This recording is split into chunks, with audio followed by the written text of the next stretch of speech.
We must glorify God in our homes. In our homes. Now let me say this. We live in a very blessed nation. I believe it's the most blessed nation in the history of humanity. We enjoy comforts and pleasures and things here unlike any other nation in the history of the world has ever known. Now, feel the weight of that.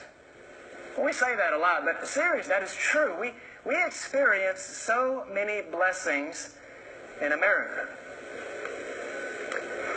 But my fear as a pastor is that many professing Christians have exchanged the glory of God, satisfaction in Him, peace, and true purpose.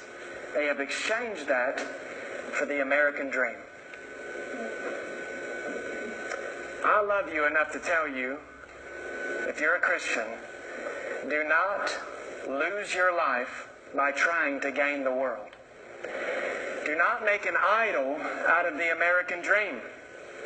It's good to be blessed, and God does bless us. There's nothing wrong with having money or doing things that you enjoy, but when those things become ultimate things, you're not glorifying God. And what you're doing is glorifying yourself. If you put God first, those secondary things, I promise you, will become much sweeter. But if you give all of your energy and all of your attention and all of your affection and all of your passion towards trying to make sure that you have as much money as you can so that you can have the nicest home and drive the nicest car and go on the nicest vacations, that your children have the nicest clothes and participate in every activity you can involve them in, you will lose sight of God. But if you put God first, those things will take on a true sweetness. Because what you will be doing is you will be enjoying them in the way that God intends you to enjoy them. Back to Psalm 115. He says twice, not to us, but your name give glory. And he does that with meaning. That's not just there for the sake of it. He didn't run out of things to say. The psalmist says not to us twice to drive home this idea that our lives as people of God are not about us.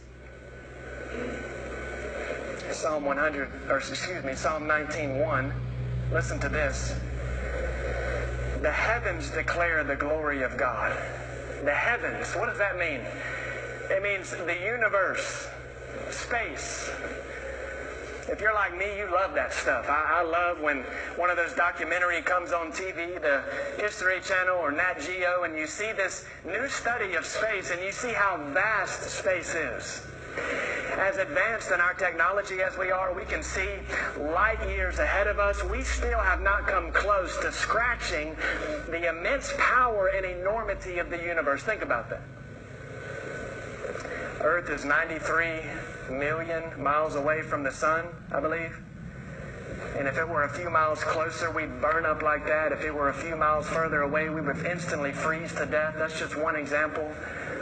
There are stars the size of our solar system floating around out there, burning up, colliding into one another. The vastness of the heavens declare how powerful God is and worthy of glory. How foolish if we don't glorify Him in our homes.